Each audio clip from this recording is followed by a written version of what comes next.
رسول اللہ صلی اللہ علیہ وسلم ایک مرتبہ آرام فرما رہے تھے۔ ام المؤمنین سیدتنا حفصہ رضی اللہ تعالی عنہ جو حضرت عمر کی صاحبزادی ہیں، وہ فرماتی ہیں کہ میرے حجرے میں آرام فرما رہے تھے اور صحن میں ان کے بھائی حضرت عبداللہ ابن عمر قرآن مجید کی تلاوت کر رہے تھے۔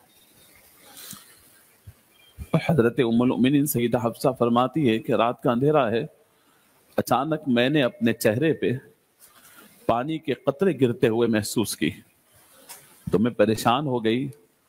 دیکھا تو وہ پانی کے نہیں آنسوں کے قطرے تھے۔ میں فوراً دیکھنے لگی تو کیا ہے، رسول اللہ صلی اللہ علیہ وسلم کے چشمان اقدس بھر گئے ہیں اور حضور پاک صلی اللہ علیہ وسلم رو رہے ہیں۔ میں نے حیرانی سے پوچھا، یا رسول اللہ کس بات نے آپ کو رلا دیا ہے؟ کیا میں کچھ تکلیف آپ کو دے دی ہوں جس وجہ سے آپ رو رہے ہیں؟ حضور نے فرمایا نہیں۔ فرمایا پھر کیا بات ہے؟ کیا جنت کے شوق میں آپ رو رہے ہیں؟ حضور نے فرمایا نہیں۔ پوچھا یا رسول اللہ آپ کیوں رو رہے ہیں؟ فرمایا دیکھو تمہارا بھائی قرآن پڑھ رہا، قرآن مجید کی آیت ہے، تمہارا بھائی وہ آیت پڑھ رہا ہے جس میں اللہ فرماتے ہیں کلا انہم عن ربہم یومئذ لمحجوبون،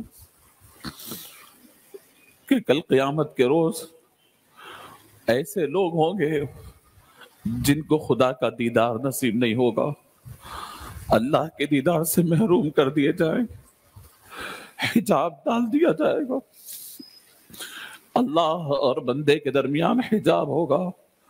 رسول اللہ صلی اللہ علیہ وسلم سید الانبیاء ہے، وہ تو دنیا ہی میں مالک کا دیدار کر چکے ہیں۔ رو کس لیے رہے تھے؟ رو اس لیے رہے تھے کہ مالک میری امت کے وہ کون افراد ہوں گے جس کو آپ دیدار سے محروم کر دیں گے۔ اللہ حدیث شریف میں آتا ہے، جو اس رات سے متعلق حدیث ہے کہ کن کو اللہ نہیں دیکھیں گے، کن کو اللہ کا دیدار نصیب نہیں ہوگا، کون ہوں گے وہ اللہ سے چھپا دیے جائیں گے، بھجا دیے جائیں گے۔ اس میں فرمایا ایک ایسا شخص جو اللہ کی ذات میں شریک کرتا ہو، شرک کرتا ہو۔ دوسرا وہ شخص جو شراب کا عادی ہو، سود خور ہو، کاہنوں جادوگروں کے پاس جاتا ہو غیب کی خبریں معلوم کرنے کی نیت سے۔ کیا عالم ہوگا اس رات میں؟ کروڑ ہاں کروڑ لوگوں کو لایا جائے گا، اللہ فرمائیں گے بخش دو، لے جاؤ، لیکن جب یہ لوگ آئیں گے تو اللہ رب العزت ان کو دیکھیں گے بھی نہیں، دیدار بھی نہیں فرمائے، دیکھیں گے بھی نہیں، اپنی نظر بھی نہیں فرمائیں گے۔ اللہ، اور اس میں جو اہم بات ہے، اس میں ایک اور بات فرمایا کہ ان لوگوں کو بھی اللہ نہیں دیکھیں گے اور نہ بخشش کریں گے جو اپنے آپ کو قتل کر لیتے، خودکشی کر لیتے، اللہ ان کو بھی نہیں دیکھے۔ اور یہ تو وہ باتیں ہیں، میں سمجھتا ہوں کہ ہم میں سے اکثر مسلمان ان سے بچنے کی کوشش کرتا ہے، لیکن ایک بات بڑی عام سی ہے، شیطان ہم تمام کو اس میں متاثر کیا ہوا ہے، وہ ہے دلوں کا بغض، دلوں کی خرابی۔ مشاحن فرمایا وہ لوگ جن کے دل میں کدورت ہوتی ہے، کسی سے نفرت ہوتی ہے، کسی سے دشمنی کا ٹھان لیتے ہیں، کسی سے بدلہ لینا ٹھان لیتے ہیں، کسی کے دل توڑے ہوئے ہیں یا خود، یعنی دل جس کے بھرے ہوئے ہیں، دل جس کے خراب ہیں، دل میں جس کی دشمنی ہے، کینہ ہے، کپٹ ہے، اللہ رب العزت فرماتے ہیں چھوڑ دو ان کو، آج کی رات بھی آگے بڑھا دو، ان کو معاف نہیں کیا جائے گا تب تک کہ یہ آپس کا معاملہ صلح کر کے نہ آ جائے۔ یہ بہت بڑی بات ہے۔ والد ماجد بزرگوار رحمت اللہ علیہ بڑی تڑپ سے عرض کرتے تھے کہ دیکھو یہ چھوٹی سی چیز کی وجہ سے آج کی رات مغفرت سے محروم نہ ہو جانا۔ اور ایک شیطان ہم کو بڑا ورغلا کے رکھتا ہے کہ ارے ہم تو نماز پڑھ رہے ہیں، ہم تو فلاں کر رہے ہیں، ارے ہماری تو بخشش ہو جائے گی، ایک اور واقعہ سن لے، ایک اور بات سن لے. حضرت حذیفہ بن یمان رضی اللہ عنہ، نام یاد رکھے، حضرت حذیفہ صحابی رسول ہے. ان کو حضور کے رازدار کہا جاتا تھا، رازدار تھے حضور کے، رسول اللہ صلی اللہ علیہ وسلم کے. کیا رازدار تھے؟ مدینہ منورہ میں منافقین بہت تھے، تو اللہ کے نبی صلی اللہ علیہ وسلم تو جانتے تھے چہرے سے منافق کون ہے، لیکن حضور سب کو بتاتے نہیں تھے کہ کہیں ان کے دل ٹوٹ جائیں گے.